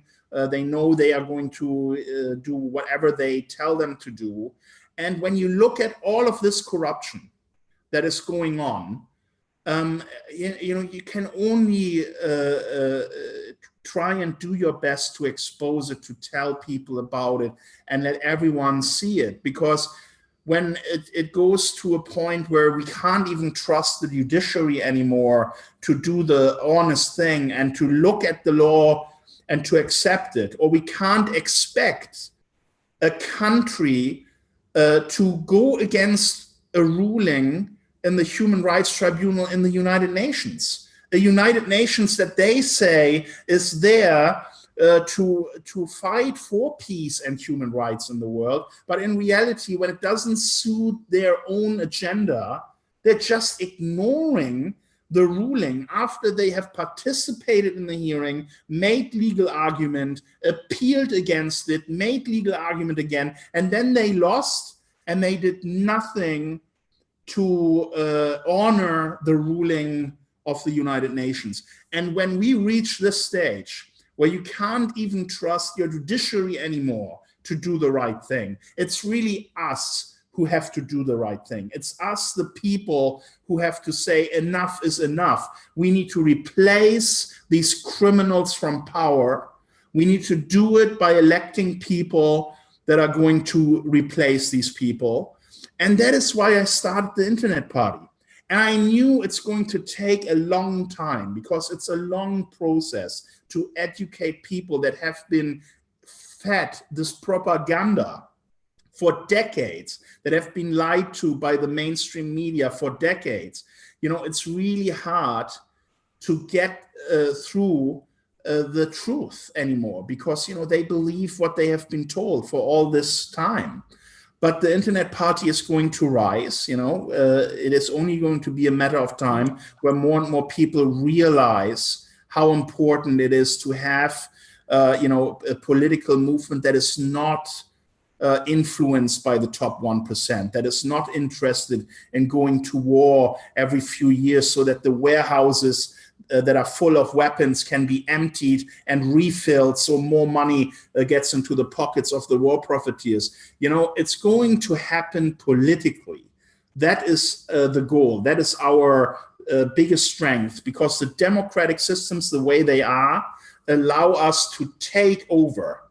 And that is the biggest fear of the deep state. And that is why they want to control the internet and our communication channels. And they want Twitter to censor more and more stuff that is opening the eyes of the American people. And you can say whatever the fuck you want about Fox News. They are the only people right now on the mainstream media that are talking about the deep state day in and day out. And they do it because they protect their president and they want him to stay in power. But at the same time, they're doing all of us a great service by educating the general public about what's happening in the background behind closed doors with the deep state. So it's a beautiful thing that we have manufactured and created that is going to ultimately destroy them. And I think one of the reasons that we see as well such a huge black propaganda campaign, black PR campaign against Julian and others who stand by WikiLeaks is because what they are doing, whether it's torturing him, whether it's going after him as the judge in his case did in the UK, it's so indefensible. It really does, as you were saying, expose them and their corruption. So they have to then divert to making Julian Assange into a bad guy somehow, so that we don't all rise up and say and demand this to end. And yeah, so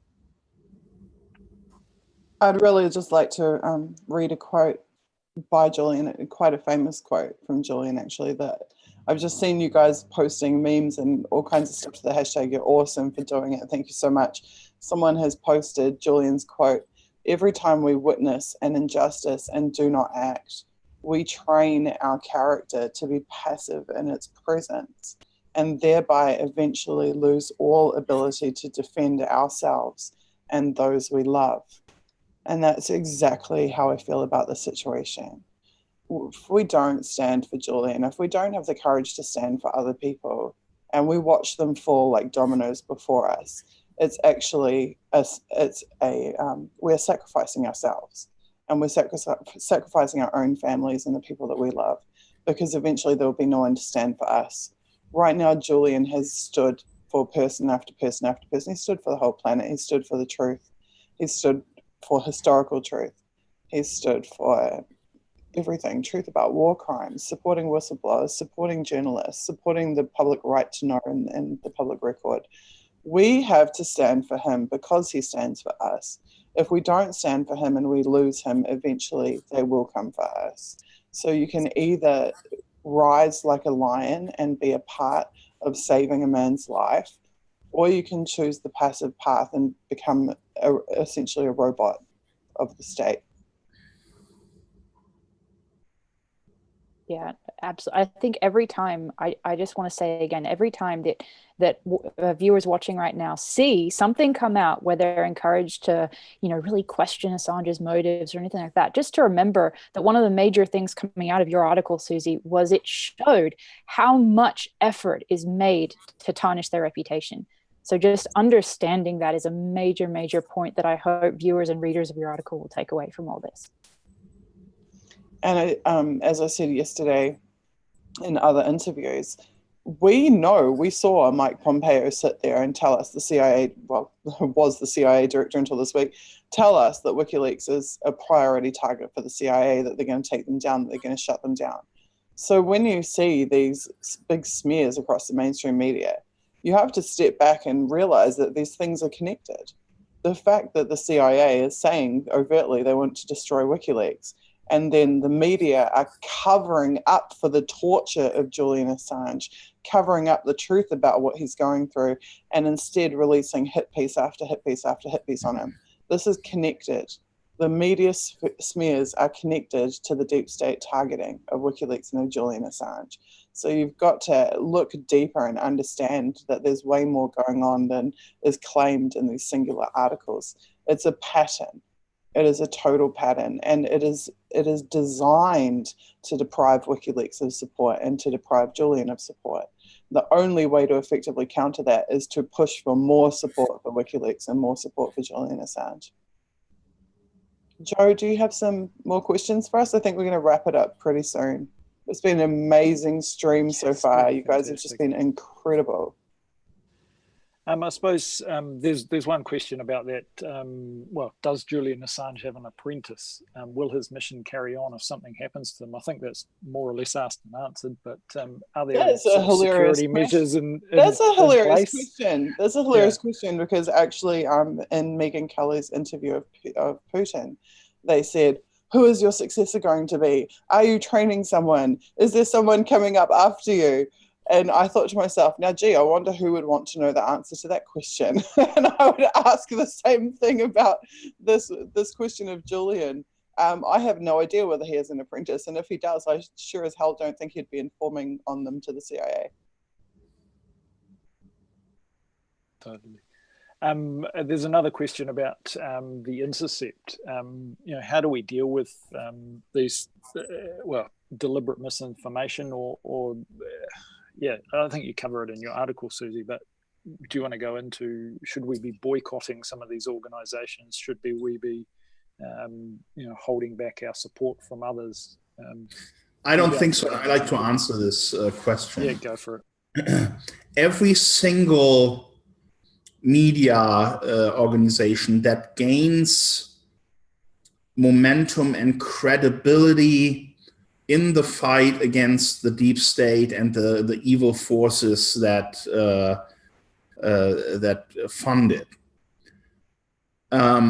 is being attacked, is being infiltrated somehow, has people being pushed to do things differently. And when the Intercept started, I still kind of saw it as this pure truth-telling media.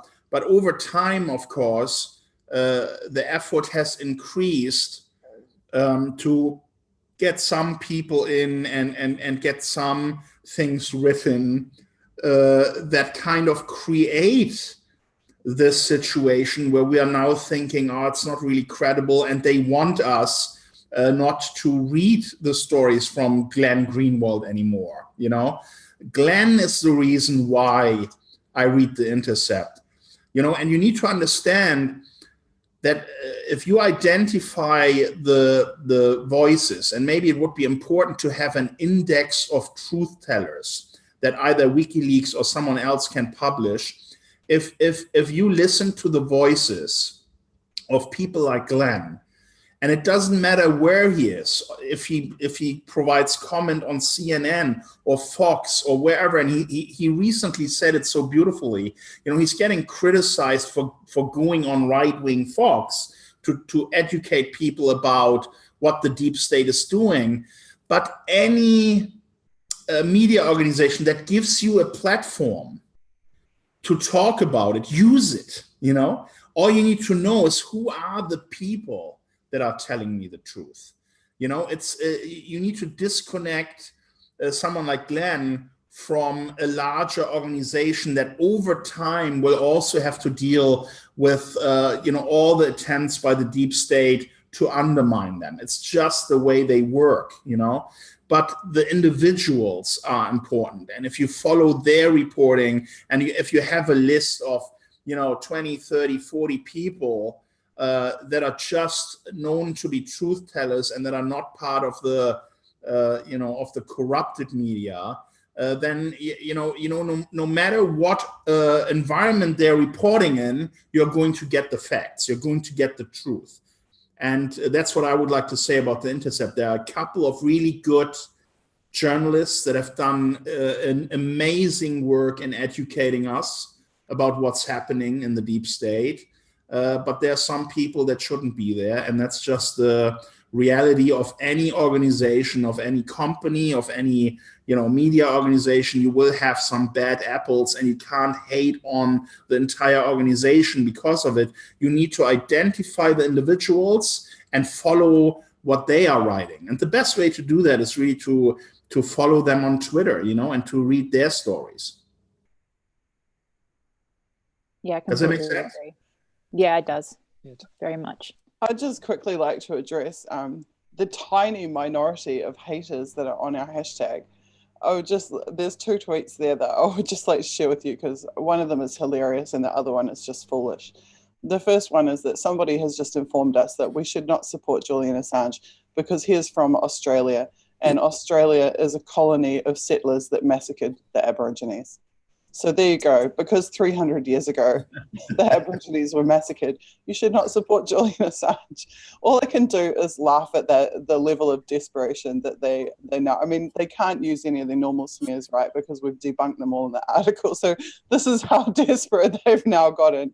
But by the way, here's another very important thing. And if you follow WikiLeaks and you read what they release, you will know this. The deep state employs their own army of social media trolls that post stuff just like this. They do it all the time. They reply to certain tweets that are trying to tell us the truth, and then they add doubt in there. They make allegations. They say, oh, he's really working for the Russians, and why would you listen to this crap from this guy who has this history? And it's all part of the disinformation campaign. So when you see these replies, a lot of them you can simply ignore as deep state interference, organized deep state interference in the process of getting the truth out. Right, there's one more that I'd like to address. I'd like to address it as a woman, as a survivor of rape, and as an activist who has worked for years to support other survivors of rape and to seek justice, particularly in New Zealand in the very famous Roastbusters case and in others. There is a tweet here that suggests that just because some white women support Julian Assange does not mean that he is not a rapist. It is a mistake to think patriarchy is exclusively male. Many women are persecutors. I have a couple of things that I'd like to say to that.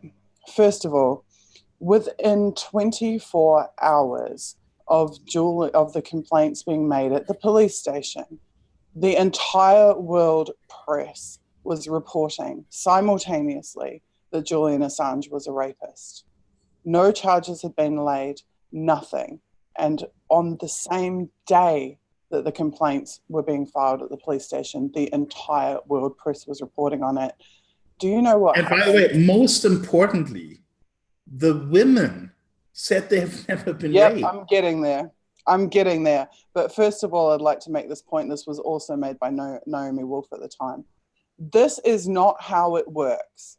When a woman is genuinely raped and goes to a police station and files a complaint, this is not how it works. The entire world media, no matter who the man is given name suppression if it even makes it to court for the period of the trial. But it never is the case that the entire world press is simultaneously reporting on it on the same day that the complaint is being filed. Now, Kim is entirely correct. One of the women said outright she was not raped. And the other woman said the police made up the charges. The police were the ones who pushed for the complaint to be filed. And the police were the ones who then pushed it up the chain, and it was then leaked to the entire global media. Then the case was already dropped. The case was already dropped. It was finished because there was nothing to investigate. That was the finding of the original prosecutor who was on the case. But then the deep state made it so that Sweden would have another look at it, appointed this witch of a prosecutor for the sole purpose to persecute Julian Assange and to keep this whole thing alive. The very reason why he now is in the embassy and has been facing this extradition, which ultimately was always about the extradition to the United States. Correct. But what was done to Julian was actually a grave insult to survivors of rape around the world, because survivors of rape do not get justice. They do not get priority handling from police. They are mistreated by police. The police do absolutely everything that they can across the Western world and certainly in the third world to stop them laying complaints. In the case of the Roastbusters in New Zealand, over 30 young women, not even young women, they were really kids, between the ages 13 and 15, over 30 of them pack raped by the same rape crew, and the police did not lay any charges or make any arrests year in and year out. The police don't want rape cases on their statistics. The police will do everything they can to not investigate, to not charge, to not progress to a prosecution. And this is an epidemic right across the world. So it is a total insult to our intelligence and to survivors around the world that we are to believe that the police were bending over backwards to fight for justice for rape victims. This is not how it works. It is a total travesty and a total lie.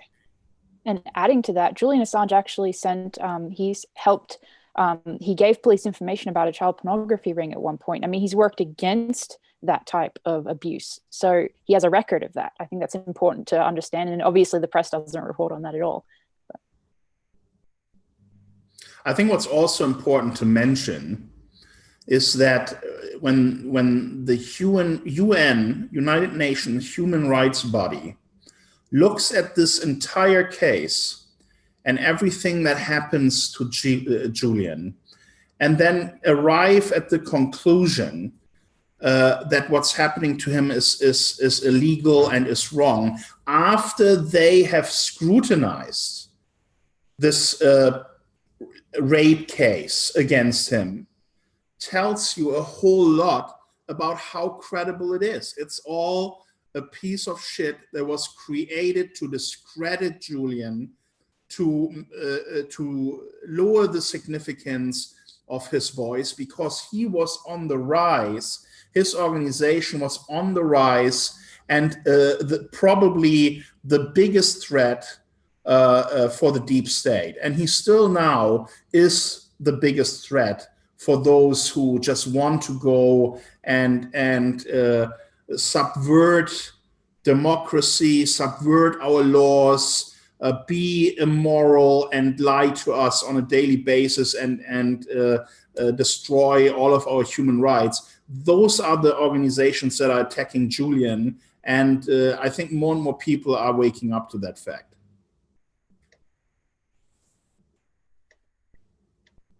Definitely. Joe will take one last question and then we're going to wrap it. Also, I want to remind everyone of one other important thing, right? When you are working for the government as a prosecutor, in the UK, you work for the Crown.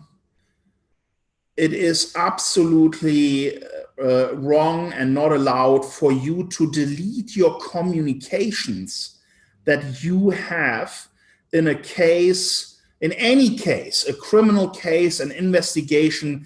As a prosecutor, you are not allowed to delete your communications. And in the case of Julian Assange, what the Crown has done is to delete all communications that they had with the Swedish prosecutor, which would have exposed that this whole operation was designed to discredit Julian Assange and to prep him for extradition to the United States. And the very fact that the UK government now had to admit that they destroyed the evidence of that is very telling, isn't it? You know, whenever Julian has another victory in court and he has been grinding away and he has been winning, and you know, when he wins the discovery of these emails and they become part of the of the judicial process, all of a sudden, all these emails are gone. In my case, the same thing. On the one hand, the Prime Minister said, well, we are the GCSB. We don't delete anything, we store it forever. And then my case comes around and the judge wants to know, well, have you preserved all the evidence? And then they tell the judge, oh, well, some of it may have been aged off, may have been deleted already, you know? And that is the clear indication that everyone needs to understand. They are doing criminal things all the time. And for them, it's as easy as deleting the emails, deleting the evidence. And the fact that they are doing it and they're getting found out just shows you that they don't respect the law. This is not about the law at all. This is about them getting their way and winning at any cost, no matter what, and even if they have to break the law.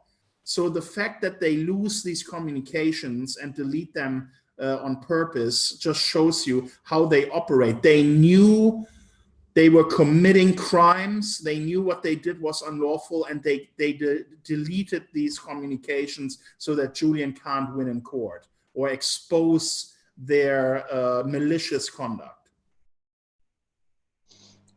Joe, one last question. Pick the best one. There's lots of off-topic questions. I suppose one question that speaks to the mission of WikiLeaks is there any information that ever should be kept from the public? I mean, obviously you protect sources, but should information be free? Should truth come out? There is a common misconception that WikiLeaks never ever redacts anything. In fact, in the past, they have redacted names when they believed that it would put someone in jeopardy.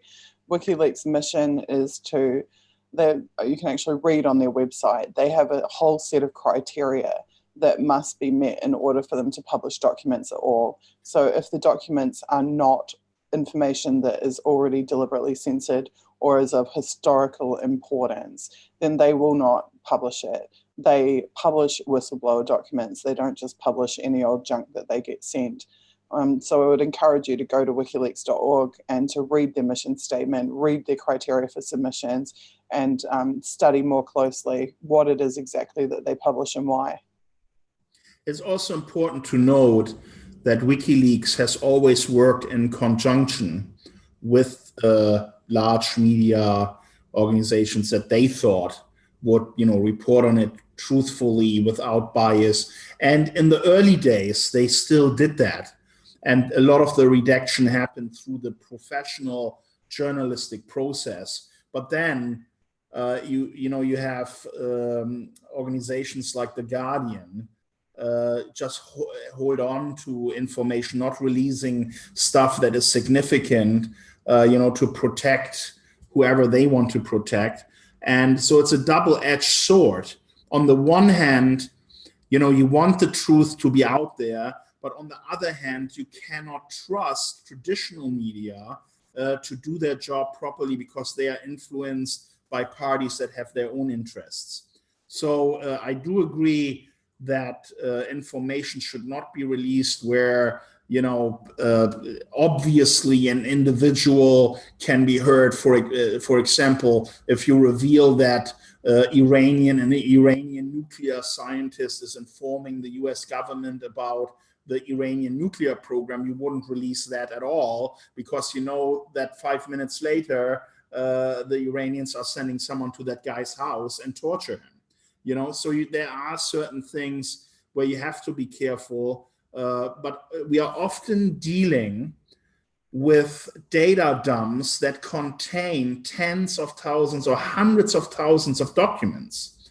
Yeah. And when you deal with such a large number of data, of course, there is a possibility of something slipping through that shouldn't have been come out. But here's the important thing.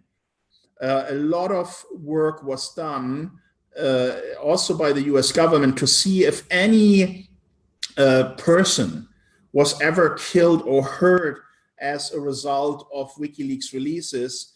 And the confirmation was that didn't happen. But on the other hand, what did happen is more and more courts are now accepting WikiLeaks documents as evidence of crime and collusion and corruption in the court system. So, you know, it's a balancing act, but I think it's really important that the considerations for national security and pro-government stand behind the considerations of the public to know what the tax dollars are being spent for and how they are breaking the law on a daily basis and laughing at our faces by continuously getting away with it. I'd also just point out a case of some recent reductions, which I think were really noble and really well handled, was in Vault 7 and Vault 8. And just talking from a tech perspective, WikiLeaks was leaked code and exploits, malicious code that was being used by the government to attack certain systems, certain networks, certain targets. And they did not just publish that code and let those things get out into the wild. To the contrary, they approached the companies involved in those systems that had been backdoored. They gave them the opportunity to review it and to fix it and to patch it and to work with WikiLeaks to make their systems more secure. Then they, rather than releasing the code, they studied the code and wrote about what it was rather than giving out what it was. And I think that is a very prime and very recent example of them very responsibly handling the information that they were leaked. Okay, last thoughts, Kim? Yeah, just, you know, keep talking about it. Like I said, tell your friends, tell your family, have a discussion about the deep state, do your own reading. You know, I mean, if you spend half an hour a week for a year and you read everything about it, you will be a much more knowledgeable human being. You will understand what's going on, and that's when you can take action, because you can educate others, and that is how we're winning the fight. We increase our numbers and we elect officials or create parties that are worth electing, that are going to put an end to this abuse of our laws, human rights, and you know, attacking our freedoms. So that is all I want to say to finish this off. Just educate yourself. It's all out there. All you have to do is spend a bit of time and read. Kim, a number of people have been making comments about you on the hashtag and saying that they've read about you in media. They've you know, read many articles about you, but they'd never heard you speak in the way that you are tonight. And several people have made the comment that this experience has redefined for them your wealth of experience and where your heart is at. And I tell people many times when I'm asked about you that exactly that, your heart is in the right place, and I stand with you till the end of time, because I know you're a target. I know why you're a target, and I know who has been targeting you. And I know I'm not the only one. There's a lot of people who stand with you too for that. Thank you so much for caring about all of this. Thank you for supporting me in my article. Thank you for supporting Julian and WikiLeaks. Thank you for standing up so bravely. Thank you for changing New Zealand forever and for the better. We've started to see the first signs, little signs of change recently, with the government in New Zealand starting to tackle some of the elements of the illegal spying that's been going on. I hope that there's a lot more yet to be done, but change is slowly occurring, and I don't believe that any of it would have occurred without you. So I deeply appreciate that. I'm a little piece of the puzzle. I'm really happy that I can contribute. And I agree with you that with the change of government in New Zealand, we again have seen the rise of a candidate who wasn't the deep state favorite. And Jacinda Ardern and her team are showing signs of, you know, really improving and rolling back the corrupt system that John Key and the National Party have established here in New Zealand. And I'm really happy to read when our Justice Minister now says we need to reform the criminal justice system. We need to look at all of these things that we're doing that are really hurting people, that are really not improving anything. And at the same time, You know, they're critical of a lot of the systems that are in place. So I have hope. And these people are getting elected more and more around the world. And as long as the deep state is powerful, they will try and get to Jacinda, to her people, to social engineer them, to scare them into thinking that the deep state is so important to them, to basically execute their mission and to keep them safe. But more and more of their lies are being exposed, and people are not going to take them on their word anymore, and they lose credibility. And, you know, that's what's happening in New Zealand. And I'm really hopeful that in a couple of months, we're going to get a judgment from the Court of Appeal about my extradition case that actually is about the law and not the politics anymore that the national government was pushing when they were the little puppy dog of the US government and they wanted to party with the bully so that they're not getting bullied, you know? And these changes are happening around the world. We are going to elect leaders that are reasonable people, you know, that are going to reinstate moral into government.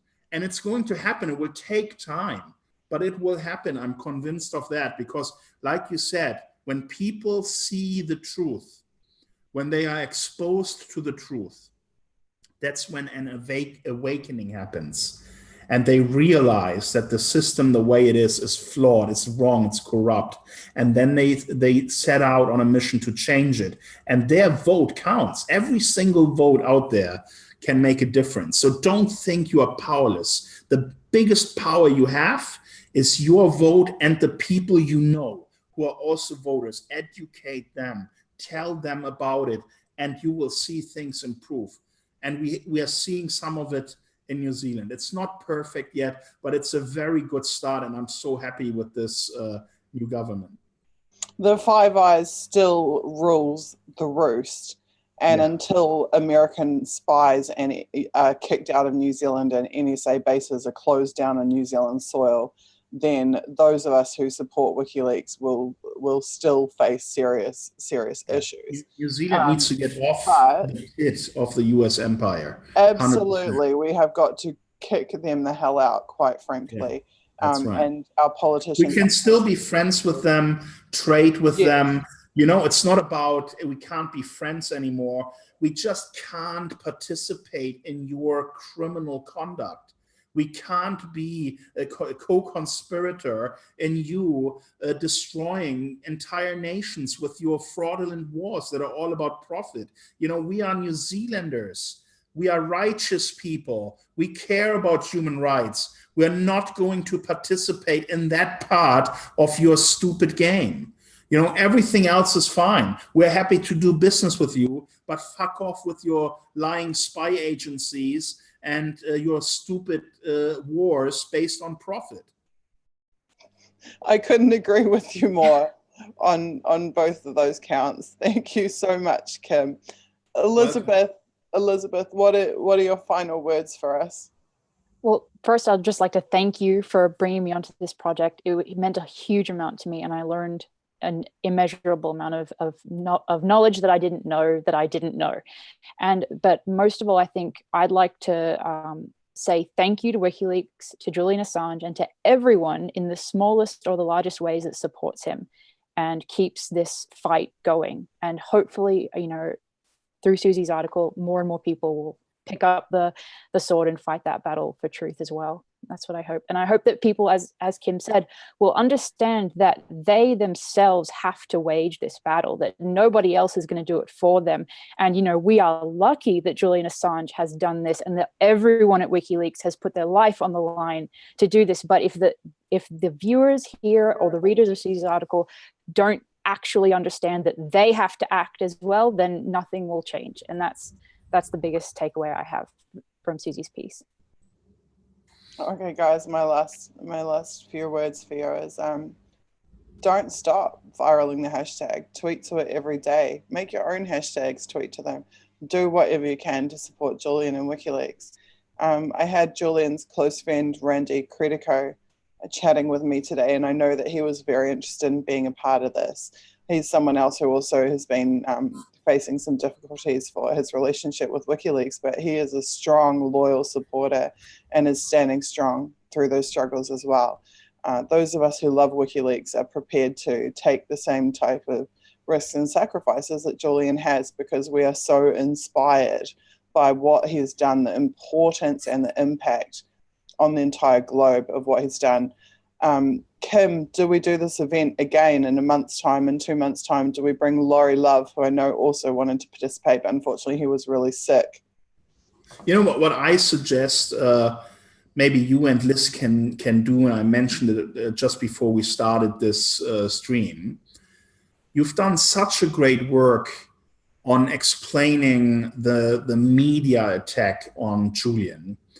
Why don't you explain to people, with your sophisticated way of linking to evidence and facts, how the deep state operates? You know, there is very little written in detail about how they work and what they do, and examples of why they are so bad and we have to fight them. You know, maybe if you spend another 3, 4, 5 months on this project together with Liz, you guys can create the one piece that everyone on the internet can link to say, if you want to understand the deep state and how they operate, read this. Like people are now with your article, when they want to know what is really going on with this propaganda campaign against Julian Assange. You know, you can create this knowledge. For me, that's what's happening with Decipher You. So the more that we study the Snowden files, we've learned about the way that the deep state subverts the UN, the way that the intelligence agencies supply the information to the politicians, who then go and give their speeches to advocate for war at the United Nations. We've learned about how technology is the future of technology, the development of technologies is completely subverted by the NSA. We've learned about how they use cutout NGOs as recruiting tools to gain new operatives to the NSA, and how academia is used. We've learned about economic spying and how they interface with economists all around the world and have these conferences so that they can exploit intelligence for economics. We've learned about the NSA customers who put the orders in to the NSA for the information, which has peeled back the layer of these agencies and what they do and started to expose the players behind them who are actually pulling the strings to get their hands on that intelligence. Put it all in one, yes, all in one big piece, you know, and explain it in a language that everyone can understand and share. You would do a great service to humanity with a work like that, because I know what you do with Decipher You, and it's great, but it's happening piecemeal and over a long period of time. And you know, instead, what I think we need is this one conclusive piece that really shows what the deep state is doing, and that everyone can refer to, and that is going to be a very powerful work. So, you know, I hope you can consider that. I agree with you. I think it's a brilliant idea, and I thank you for it. The Snowden documents, we're working through them in chronological order. We're up to late 2005, nearly 2006 now. As the Intercept continues to release them in chronological order, we will eventually make it all the way through till 2013. And then that will give us the most current picture that is available to us as to where the deep state is at and what they do. And absolutely, we will put together something like that. I expect that there will be more references to WikiLeaks in those documents once we get into the later years. In the post-2009 years, it's almost guaranteed that there'll be documents that relate to WikiLeaks. Yeah. So definitely, that's a project. All the evidence is already there. You know, it's in the Snowden files, it's in the WikiLeaks releases. But what no one has done yet is take the ingredients and put it all together in one really compelling document with linked to all these facts, and really expose the entirety of the motives and the conduct of the deep state. And once you do that, it will become really difficult for them, especially when it's based on facts, to work around that. Because, you know, what are they going to do? Allege you of rape? You know, what are they, how are they going to confront this? They will not be able to discredit it, but it takes this one masterpiece that really sums it all up in a very compelling and informative way, so that anyone who has any questions about the deep state can link to that article. And when you are done reading it, with all the links to videos of journalists who are non-official agents paid by the CIA, and, you know, all these beautiful facts that are out there, all the evidence, put it together like a prosecutor and indict the deep state for everyone to see. That's what's missing. And that is what you should work on. We'll get there. First, I'm going to take a short break. Yeah, that may take a year. That may be a good year-long project. But I think what might be missing there is a narrative thread. Because what was so beautiful about Suzie's work on Julian Assange is she had this amazing narrative that was threaded through all 22,000 words. So we would have to find that focus. What would carry us through a work like that? And I think that would be a challenge, but I think we can find one.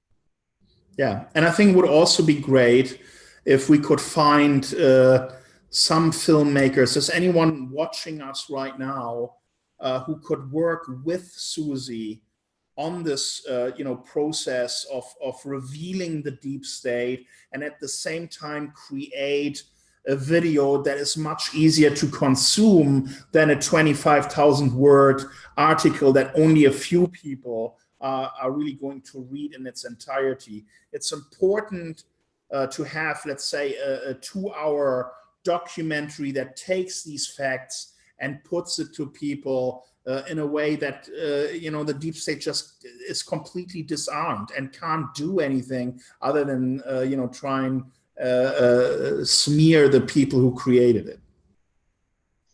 Okay, I'd really like to wrap up on the note of Julian, because I do believe that we don't have 3 months or 6 months or a year to wait around.